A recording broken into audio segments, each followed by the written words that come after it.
kind of comes back and says, actually, mind wandering is a good thing. You do an awful lot of it. And when you're sitting there apparently doing nothing, you're quiescent behaviorally, your brain is working like mad on something. Became the most pure and profound case of amnesia ever described in the literature. So that's Henry's kind of origin story. But there's another way of looking at gossip, which I think is actually really says something about the way humans are built. And this is that we can use the fear of gossip to police our own behavior. And that you can't go forward with a revolutionary project which says, this is the history of your land, and you have a book this size saying this is the history of your land. What you have to do is pull the elements from that and create a story that people will buy into and are willing to sacrifice themselves on behalf of. And that's a rare political skill. The Elie Wiesel quote is he stood as a witness to the Holocaust, having survived the Holocaust, and kind of that quote has always really resonated with me in a way, because if you live in a world where there is no past,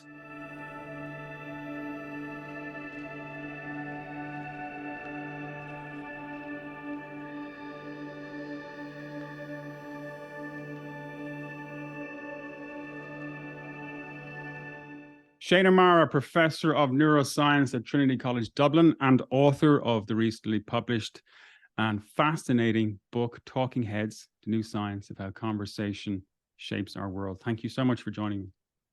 Thanks for the invite, Conor. I appreciate it. Where are you from, Shane? Where did you grow up? I grew up in Galway, on the west coast of Ireland. And as soon as it was possible to flee the rain, I fled it.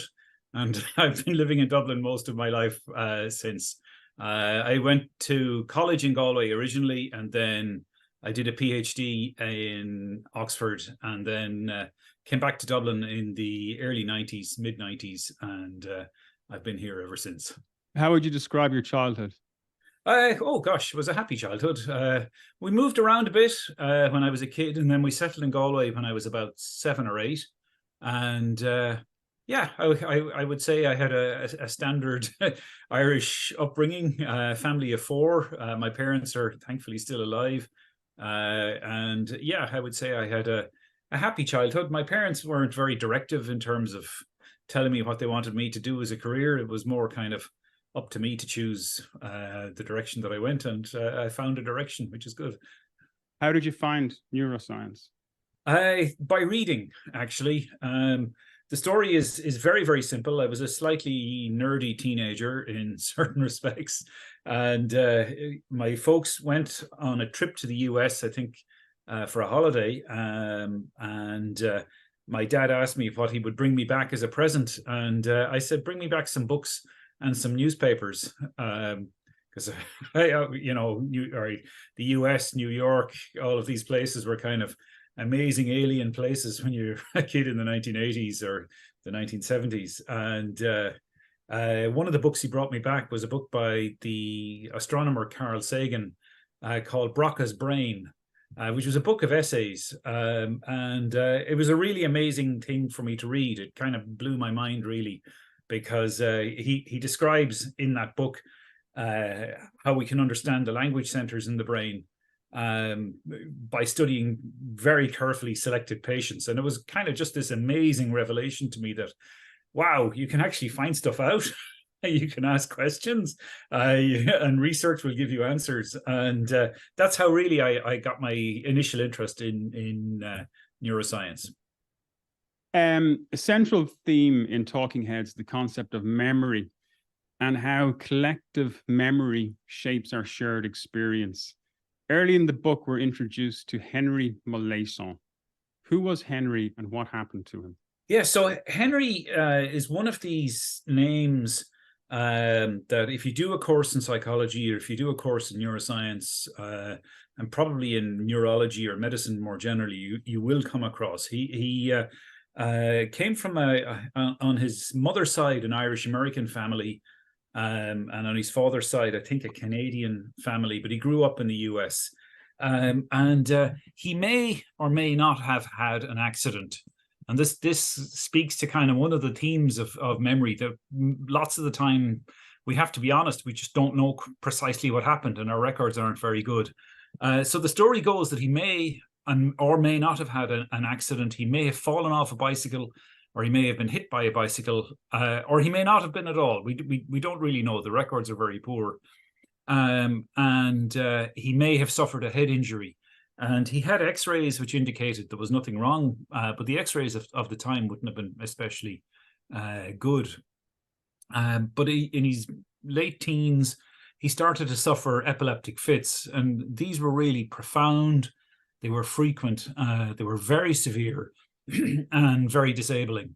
And I think at his peak, he may have been having up to something like 100 fits per day. And the drug treatments that were available at the time were really very, very poor. They weren't controlling his fitting at all. And he was brought to see various specialists, and the electrical activity was recorded in his brain. And it looked like from the recordings that he had damage to a part of the brain known as the hippocampal formation, which is about this length from the top of the ear to the temple. You have one on both sides. It's about the size maybe of your middle finger, maybe a little bit bigger than that. And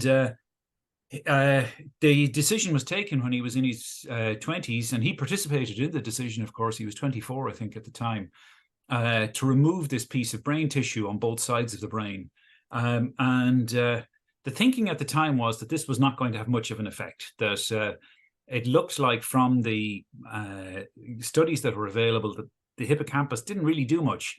It was involved in smell and was involved in one or two other things, but really didn't have a major role. It was kind of almost a silent organ. Now, we have to attribute that to the fact that we just didn't know very much. And Henry had it removed, and his epileptic fits were resolved almost immediately. Really staggering outcome in terms of apparent improvement in his quality of life. But, and here's the but, over the weeks and months after the operation, his fitting had gone away, or almost entirely gone away, but his memory was devastated. Like he became the most pure and profound case of amnesia ever described in the literature. So that's Henry's kind of origin story. And over the next 50 years of his life, that condition never resolved.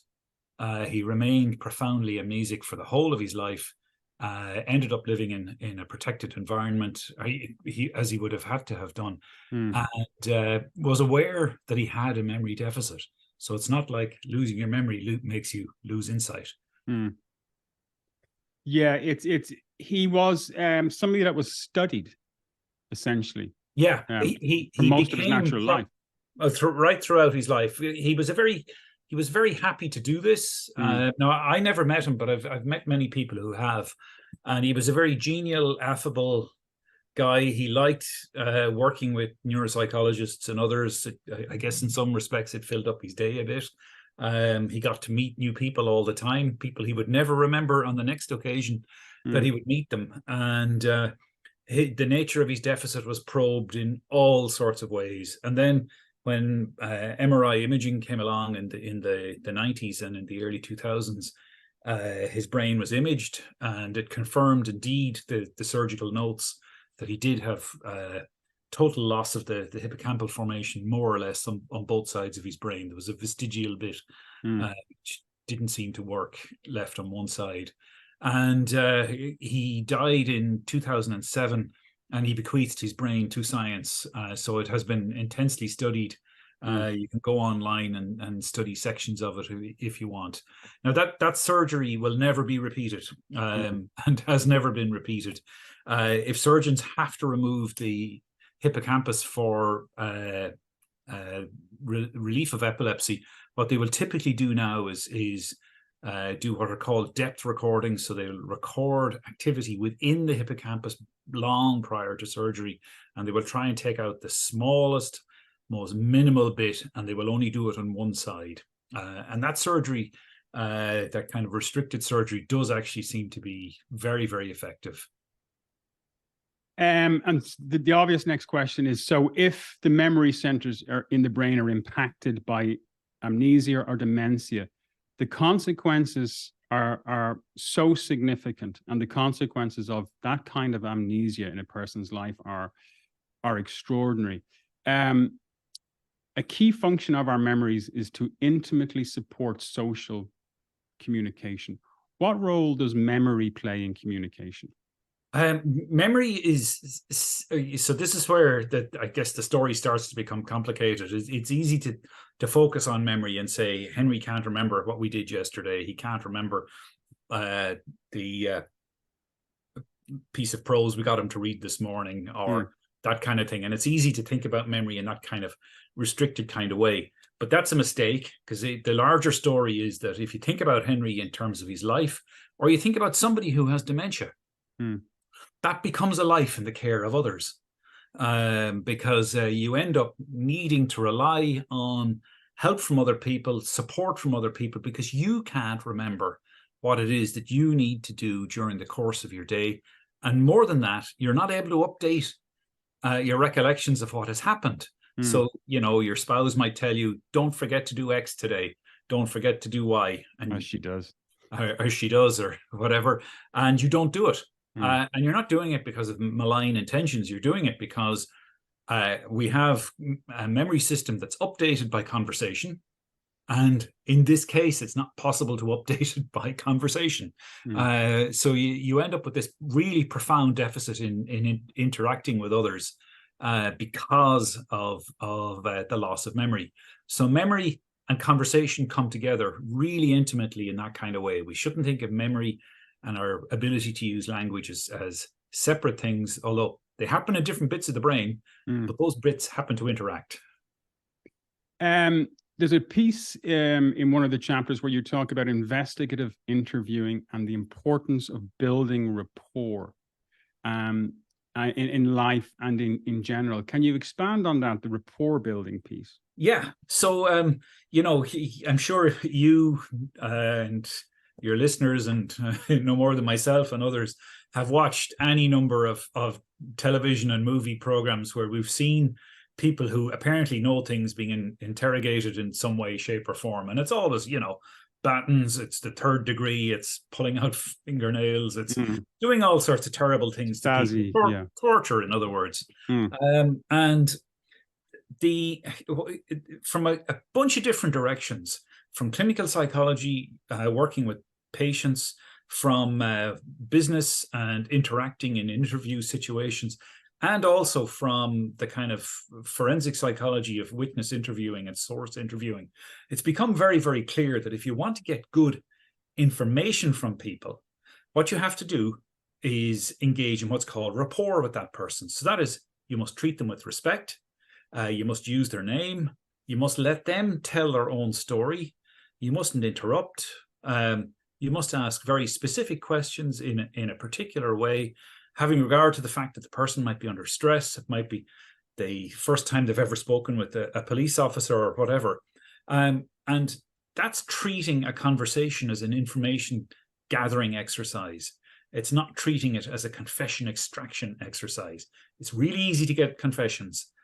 Just break out the electrodes and the car battery, and people will confess to anything. But you will not get the truth that way. And what you want to do is get what people can tell you in a way that is not contaminated by the stress that you bring to the situation, the fears that you bring out in the person. You let them tell their story. And that means actually having a conversation where, we're basically decent to each other. You make a connection.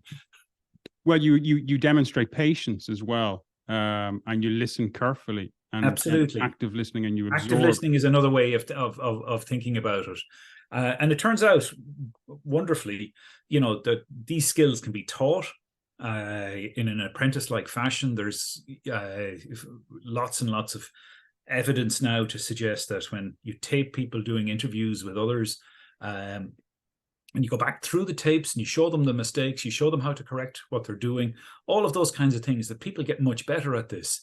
So, you can think of it as, in a way, as kind of like your doctor having a good bedside manner, or you very regularly will meet people who you enjoy a conversation with because you know they're hearing you. And there's an old line which I think goes back to Cicero or somebody about you having one mouth and two ears, so you should listen twice as much as you speak. And an investigator I know in the US, when he's training, that's what he emphasizes: just let people speak. Yeah, no, it's great in sales and in life in general, and anything that you're doing. The ability to listen is essential. Mind blanking versus mind wandering. What's mind blanking? What's mind wandering? Yeah, so mind blanking is a really interesting phenomenon. So if you think about Henry for a moment, or think about somebody who's got, and there are a couple of patients now on the record who've got hippocampal damage caused by viral infections. What can happen in those patients if you ask them to tell you what's going on in their minds? Just every time a bell rings or a buzzer goes off or a timer goes, you ask them, what are you thinking about? Well, they might be thinking about what's going on around them. Who's in front of them, the cup of coffee they've got in their hand. They might be actually engaged in mind wandering. They're physically present, but they're not mentally present. They're gone off on a wonderful journey of the mind. Or there might be nothing at all. And there are quite a few types of patients who will complain to you that nothing comes to mind.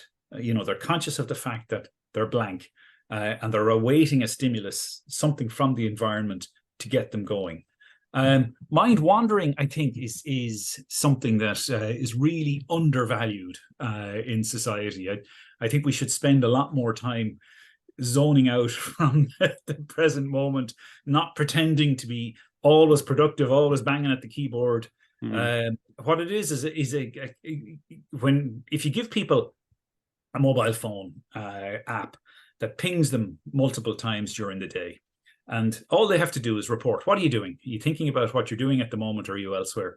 And you might ask them to rate the emotion that they're feeling, or that kind of thing. But there are lots of ways of doing studies like this. But the number we come back to time and time again is that we spend about a third, maybe even 40% of the day actually engaged in thinking about something other than where we are and what we're doing. We're off on this wonderful journey of the mind.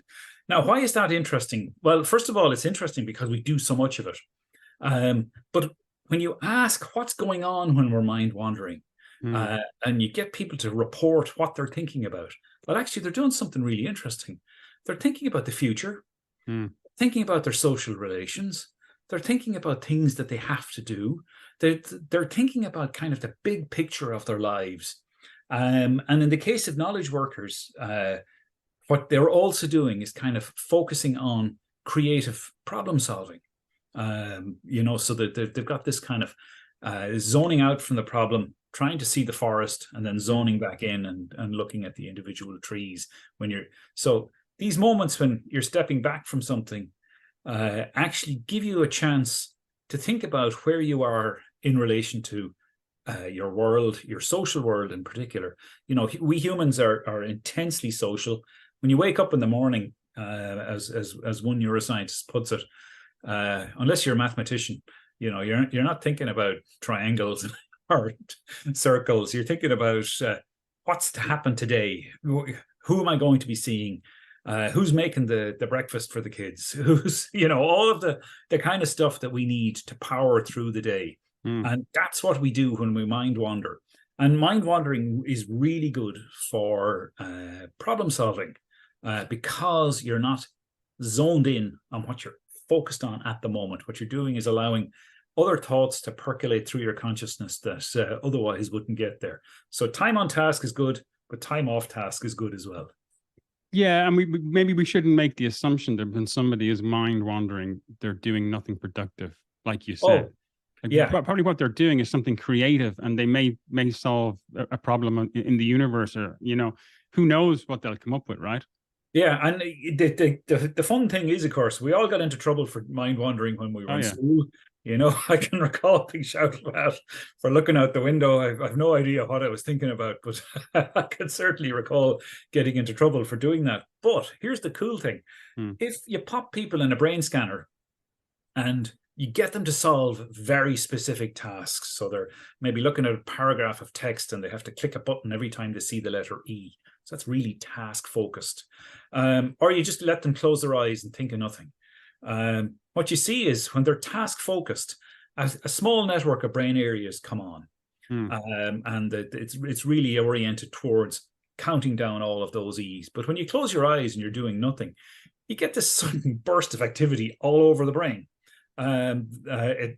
There's lots of different names for this, but the one that I like the best is the default mode network, and it's called the default mode because we do it so much. So I think neuroscience kind of comes back and says, actually, mind wandering is a good thing. You do an awful lot of it. And when you're sitting there apparently doing nothing, you're quiescent behaviorally, your brain is working like mad on something. And what's kind of funny about the book is that in one section you extol the virtues of gossip, right? And it's wonderful to hear a neuroscientist and a professor of neuroscience telling us basically to gossip more, right? Why is gossip so important and of actual value? Yeah, so think about gossip for a moment. If you're living in a small group of 5 people or whatever, who gossips about who? Nobody. Everybody knows everything there is to know about everybody. It would be really weird if a mother gossiped to her daughter about the husband. That would be, a hint that there's maybe something gone wrong in the relationship. Everything's transparent. But we live in complex societies where there's lots going on all the time, and where we need cues from the world around us to tell us who's trustworthy, who's not, who can get stuff done, who'll tell you they'll get stuff done but actually doesn't do it, who is going to stab you in the back, who's not, all that kind of thing. That stuff isn't written down. If you join a new organization, you'll get the handbook telling you about all the stuff and the formal roles and all the rest of it that people have. If you join a sports club, will it really be the subscription secretary who'll take care of things, or do you actually discover there's somebody else who does the job that the subsec is supposed to be doing? How do you find this out? You find it out by gossiping. We exchange information all the time. And gossip has, so that's kind of a first order way of looking at gossip. But there's another way of looking at gossip, which I think is actually really says something about the way humans are built. And this is that we can use the fear of gossip to police our own behavior. Because we're so concerned about what other people think and say about us. What we want to do is avoid social sanction. We want to avoid a situation where people say we're not trustworthy. So we actually use the fear of people speaking ill of us to channel our own behavior. Now, that might be a good thing, might be a bad thing, but the point is that we have the ability to do that. Fire ants don't have that. Chimpanzees don't have it. Tigers don't have it. We humans seem to have this unique capacity to worry about what other people might be worrying about us. And then use that to guide our own behavior. So we don't do we don't do X, we don't do Y, whatever it happens to be. Yeah, I was thinking about, I was reading it, that gossip is something that will happen in an information vacuum and in a closed system, where you say, for example, you're in an organization or a company, you're working on a team, and it's a hierarchical structure, and you're not being told anything, and you're not being told anything. There is probably a tendency in that scenario to engage and indulge in oh yeah, you'll wander about the corridors and you'll try and find who will tell you what. And if you're smart about it, you don't send it in a text message, or you don't put it in a WhatsApp or whatever. What you do is you have a face-to-face with somebody. And one of the good reasons for doing that is that you can read things from the other person's behavior, from their silences, from the emphasis they give when they're speaking, information that isn't possible to get from just a purely textual source. Yeah, very, very interesting. 55% of people believe that memory can be enhanced by hypnosis. Yet there is no empirical foundation for that belief. Okay, so hypnotherapy is an entire industry. From a neuroscience perspective, can you see any merit, maybe even in terms of a placebo, behind hypnotherapy? What's your perspective there? So you see, I think the problem we've got with hypnosis and hypnotherapy generally is that, again, what we have are these kind of stage illusions of people being taken over, and we trust in what we see, even though what we're seeing is probably a setup. We want to believe that somehow mind control can be exerted by me swinging a watch in front of your eyes.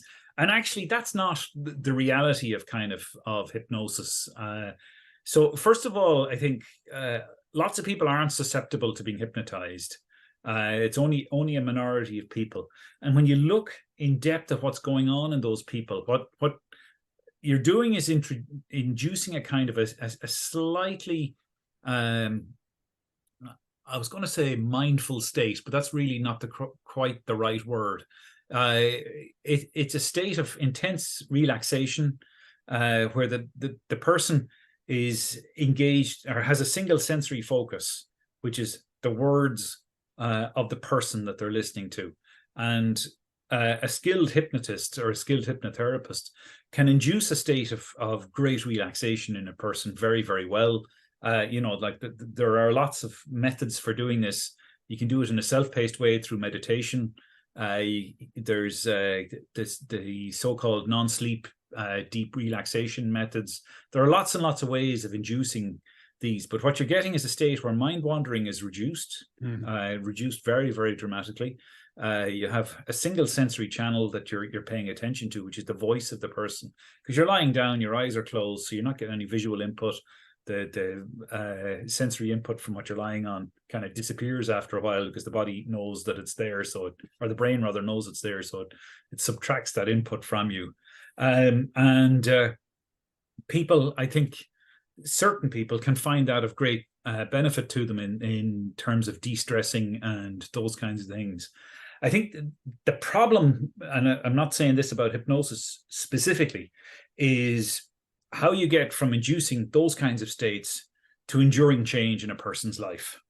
And that's a hard problem. And I don't want to pretend I can offer any easy solutions to it. This is something that people working in the various psychotherapies, cognitive behavior therapy, and other things have been puzzling away at. Enduring behavioral change is really, really hard. And you might find from hypnosis that when you're in a high stress situation, if you remember to go through the sequence that you've been taught, that this helps calm down your breathing, calm, and gives you a focus away from whatever it is that's causing your anxiety. So, some people might find that of great benefit, but other people might not respond very well to it. If the non-responders is a problem in medicine generally. So some people respond very well to a therapy and other people don't. And figuring out the reason why is an issue. And have we studied, I presume we have studied how relaxation releases certain good chemicals, serotonin, dopamine. So extreme relaxation would be very, very good for the brain, right, in releasing those kind of chemicals? Well, I think that it depends on the level of analysis that you want to look at. What you're doing, I think, if you think about it at the level of the kind of brain systems, you're slowing your rate of breathing down. That's a really good thing to do. That in turn, your breathing and heart rate are both coupled. So if you're slowing your breathing rate down, your heart rate is going to drop. That's in turn is going to bring your blood pressure down. The feedback you're getting from the periphery then starts to drop. So the pounding that you might have in your ears because your blood pressure is high and your heart is going like crazy, all of that starts to disappear. And instead of kind of having the self-augmenting cycle where the person is feeling worse and worse, what you're doing is kind of intervening and slowing everything down so that the person starts to feel better. And in that kind of state, you then can have positive change. It's very difficult when the person is in the middle of a full-blown panic attack, for example, or a stress or an anxiety attack or whatever it is. Teaching them to feel the feedback from their own body, and then to learn to control it through breathing, through decreasing the focus on the outside world, focusing on a single stimulus. All of those things, I think, are pretty good things to be able to do. Good. And noted. You reference Holocaust survivor Elie Wiesel. Yes. At one stage in the book, who said, without memory, there is no culture, society, civilization, or future. How does memory shape culture? Yeah, so that could really, I think the Elie Wiesel quote is he stood as a witness to the Holocaust, having survived the Holocaust, and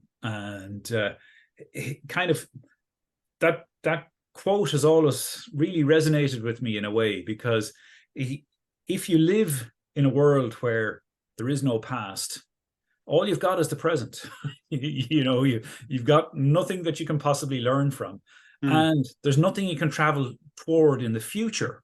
Because one of the kind of key points that I want to get across in the book is that we think of memory as backward facing. It's there to help us recall things, but actually it's not. We know from studying patients like HM and Henry and the many others that actually having amnesia blunts your ability to imagine the future, because you can't draw on this well that you have of learning to imagine alternative futures. So the thinking of people who have amnesia is very present oriented. It's very bound to the stimulus that's in front of them at the moment.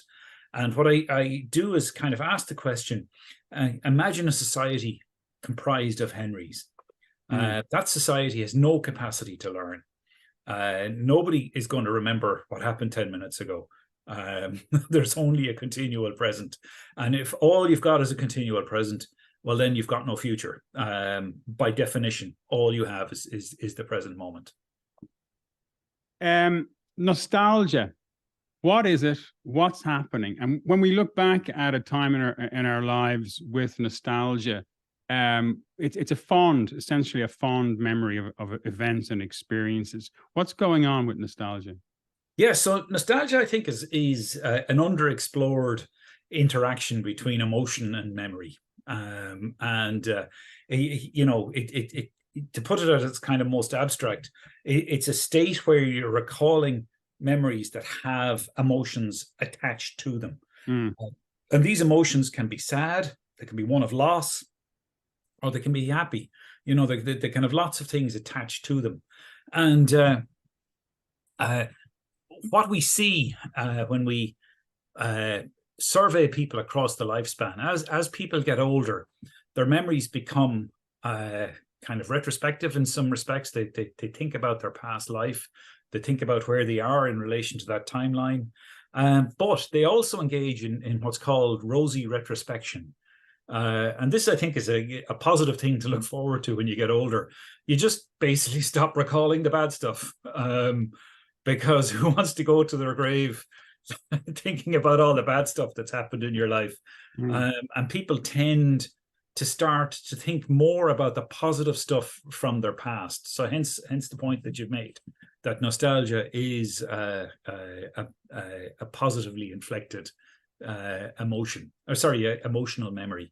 I do think, though, that there's a dark side to nostalgia, that in the hands of especially particular political leaders, what they're very, very good at doing is talking about a lost, wonderful time. And what they're doing is evoking a time maybe 30, 40, 50 years ago when everything was great. Of course, it wasn't great. We didn't have really good dental care. We didn't have vaccines. There was a whole lot of stuff about that world. We didn't have good insulation in our homes. You think about it, there's any number of things you can think about. But what they're very good at doing is invoking a particular time when they were in charge, when it was good. And they speak about the past in restorative terms. They're going to bring the past into the present. And I draw the contrast. The problem is we're only going into the future. You can't go back to the past. The past is done. We're only in the present moment, and we're moving forwards. So language that's used by politicians that's very future oriented is actually very, very powerful. And you see this when you look at speeches by politicians all around the world, ones that are very, very good at evoking the future, saying that we will get through the difficulty of the present, and that a better future awaits us, tend to be remarkably effective. So Churchill, of course, was a master of this during the Second World War. We will not give up. The world will get better. We will defeat the evil of the Nazis. De Gaulle did this brilliantly for the French, dispersed all over the world, saying that France will not give up. We will restore France, and we will make a better future for ourselves. And you can go through speech after speech. Kennedy, of course, was an absolute master of this. The US is going to put a man on the moon. We're going to do this. We're going to do that.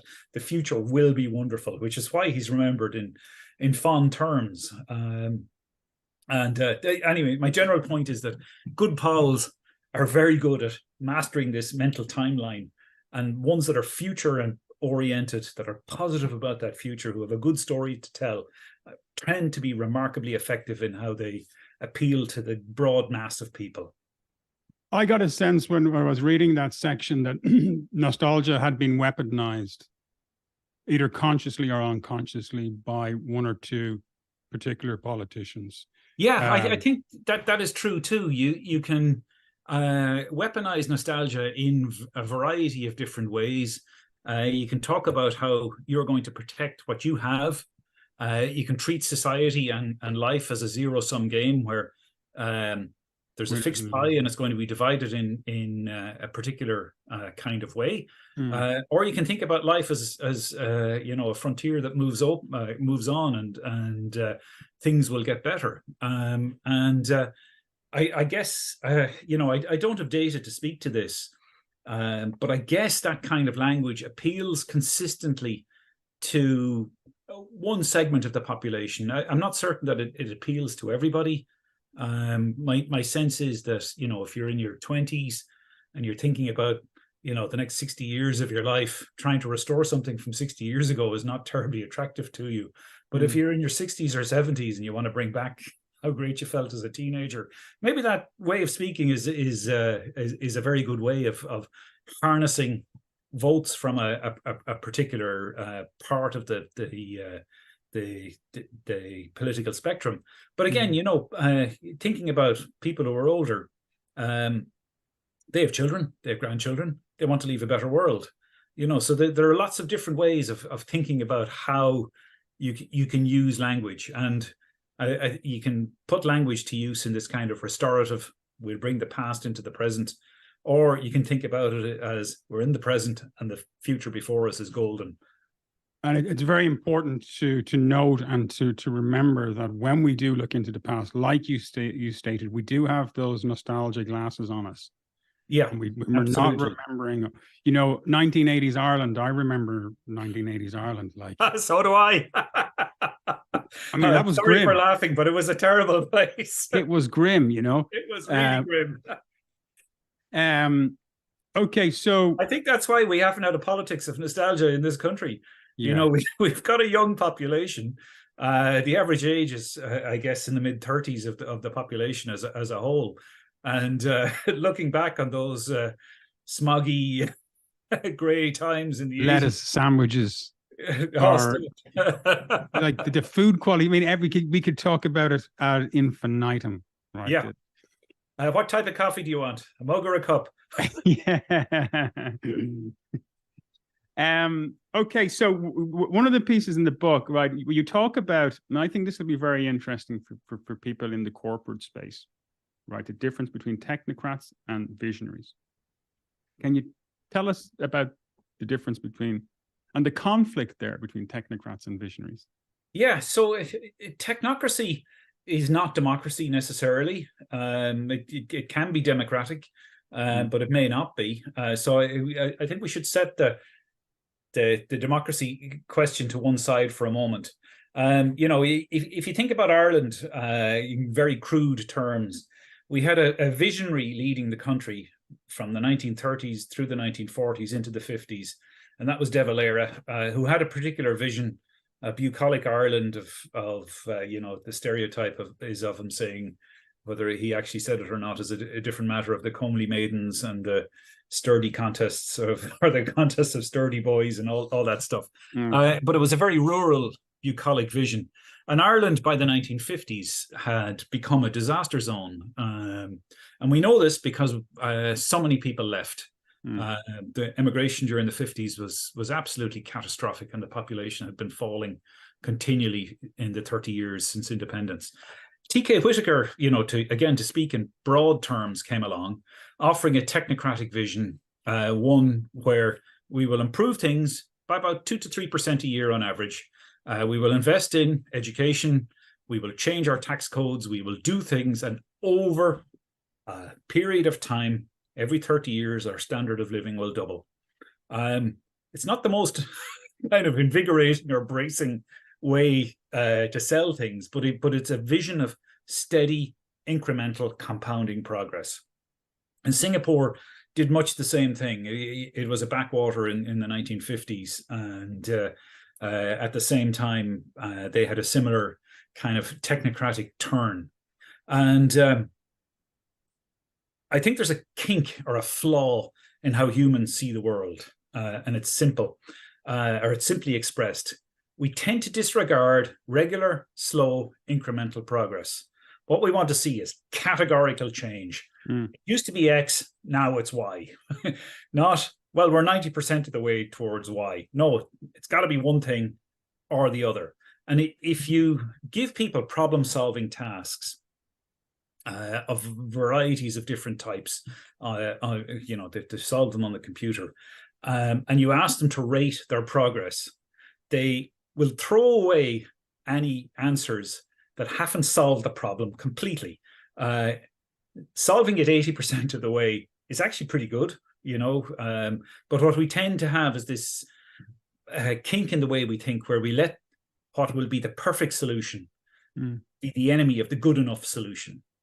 I draw the contrast between these two different approaches, but I center it really around this idea that humans really, again, I guess we've limited bandwidth, we've limited capacity to process things through time, all that kind of thing. We want to see that it's totally changed. And actually, the reality of economics is things like demography move slowly. You will get changes in literacy. It's not something you can wave a magic wand over. What you're hoping to see is a gradual and steady progress. Ireland hit 100% literacy, I guess, 100 years ago. Afghanistan, I guess, might hit it in 50 years' time. Who knows? But, when you plot the curves towards educational attainment, for example, what you see is there's no magic wands here. Just slow, steady, incremental improvement over time. And that, I think we have a difficulty in seeing life in those terms, because what we don't do is think about time series data. We don't go to our world in data and look what's happened over the last 50 years in terms of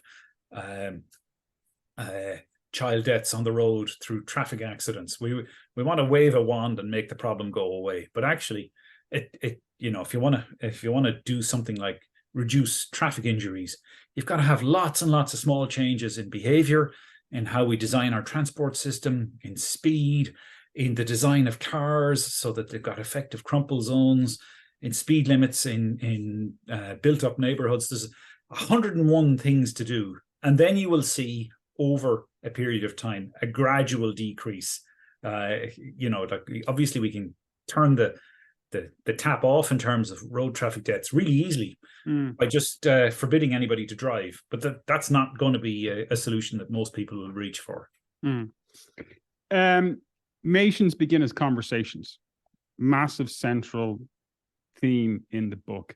How are countries cognitive constructs? Yeah, so my starting point really when I was writing this book was he's kind of not terribly well known in Ireland, but the Irish political scientist Benedict Anderson who spent his academic career mostly in the US, but worked on issues to do with Southeast Asia. He was a persona non grata in Indonesia for 30 years because he campaigned for a democracy in Indonesia. Anyway, that's a by the by. But his central question is this: if you think about a place like Indonesia, it's an archipelago consisting of hundreds of islands. And it extends over a considerable geographic area. How does something like that come together?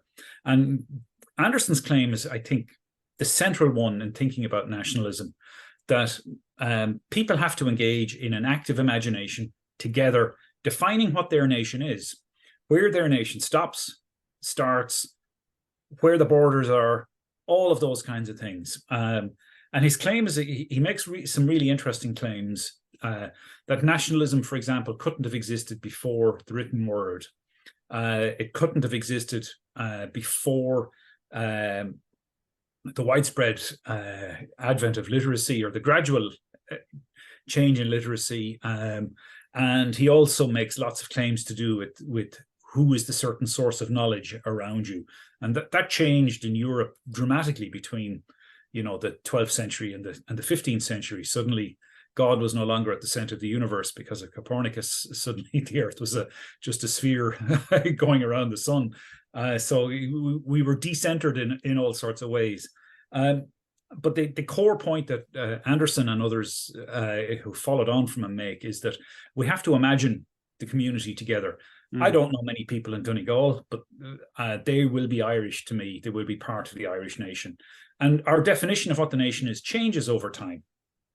Of course, and necessarily, no nation is set in stone. And there are lots of examples, depending on the list you look at. There have been something like 30 new countries have come into being since 1990, and Czechia and Slovakia is a really good example. Where there was one, there is now two separate nations, and that's in Europe.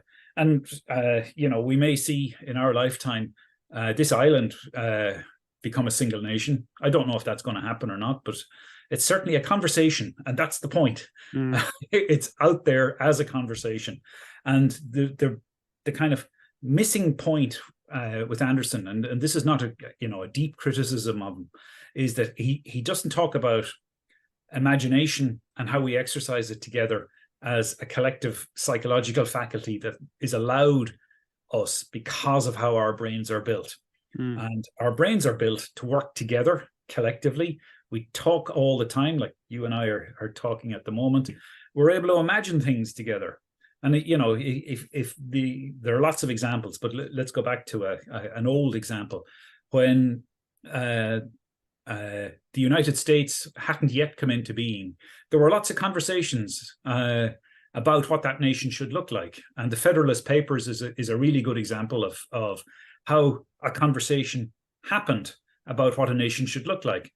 No king, there will be a president. That president will be voted for, and he will be limited in office. And it was a he, and only certain people could vote for him. But compared to what went before, and this is a good example of incremental progress, that was absolutely dramatic. That we can vote somebody in, and we can chuck them out. And that's written down in the Federalist Papers in the 1770s. A really remarkable thing to do. We will not have hereditary rule anymore. Our new nation will be set up. We will be self-governing. We will choose our own leaders. We will vote for our own leaders, and we will hoof these guys out. And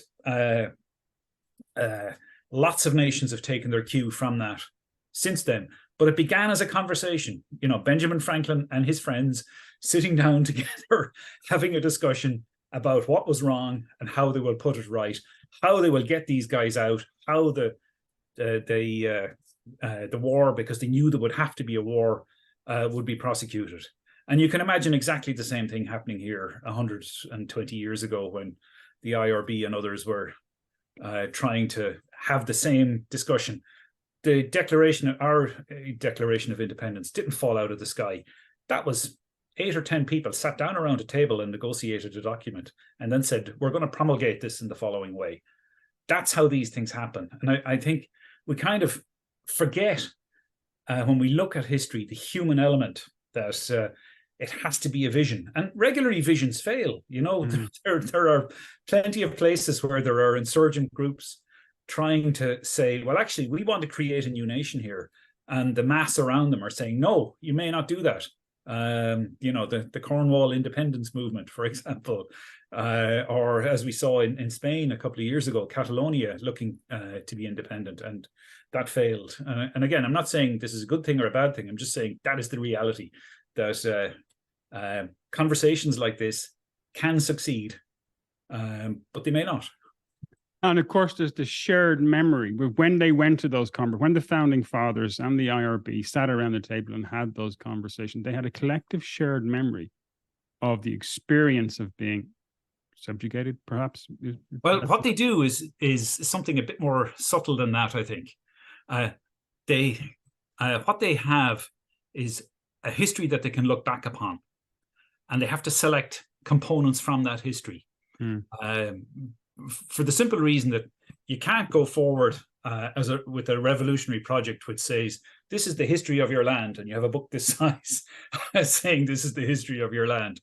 What you have to do is pull the elements from that and create a story that people will buy into and are willing to sacrifice themselves on behalf of. And that's a rare political skill. It's a difficult thing to do. And we know in the history of this land that there were many, many failed rebellions over a period of hundreds of years. It might have been the case that the Franklin and his as they would have been looked upon, co-conspirators might have failed, and the US might never have come into being. And the world would be very different now had that vision failed back in the 1770s. So how these things happen, I think we need to focus not so much on the great men, which is a temptation, but focus on how people were thinking about what the elements that they wanted to tell as their story. And Anderson makes the point that what people always do is call upon an antique past. They say this nation has always existed. Well, that's not true. Our nations haven't always existed. There was a time when humans wandered the planet freely, and there were no nations, there were no borders. There was, maybe physical barriers in nature like mountains and rivers and seas, but there were no borders on that great journey we made out of Africa. Ireland as a concept didn't exist 10,000 years ago. It may not exist in 10,000 years' time. I've no idea. But the point is that the elements that are drawn out are necessarily selective, and they're drawn out in such a way as to call upon a common deep past, and that thinking about that common deep past gives you legitimacy in some way, at least in your own eyes, if not in the eyes of others. Okay, that's terrific. The book is Talking Heads, recently released. A fantastic read. Last question I wanted to ask you, get your perspective. The podcasting, the emergence of podcasting and that type of conversation. What's your perspective on podcasting? I love podcasts, I have to say, and I subscribe to far too many of them, and I listen to them over breakfast in the morning when I get. It's a phenomenon. It's like some kind of cultural phenomenon. Yeah, no, it's fantastic in all sorts of ways. I think.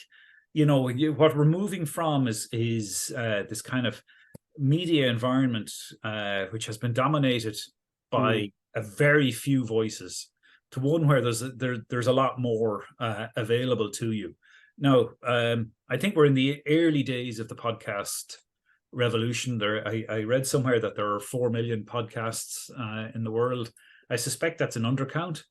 I suspect, there's 8 billion of us on the planet, and there's probably quiet podcasts out there that don't make it onto Google Podcasts or whatever the platform, Apple Podcasts or Spotify or whatever it happens to be. But I think podcasting has done something really interesting, which is it has extended bandwidth for conversations that wouldn't have been possible. So you and I have been talking for about an hour now. I wouldn't get that on the radio. You wouldn't, as a presenter, be allowed to do that on the radio, but we see there's an appetite for it. People want kind of in-depth kind of things like this. That's not to say that what the radio does is bad. I'm not saying that for a moment, but it's clearly the case that, you know, to use the economist's phrase, there's a revealed preference or there's a market for a different type of consumption which wasn't there before. Professor Shane O'Mara, thank you so much. That was absolutely fascinating. Thank you, Conor.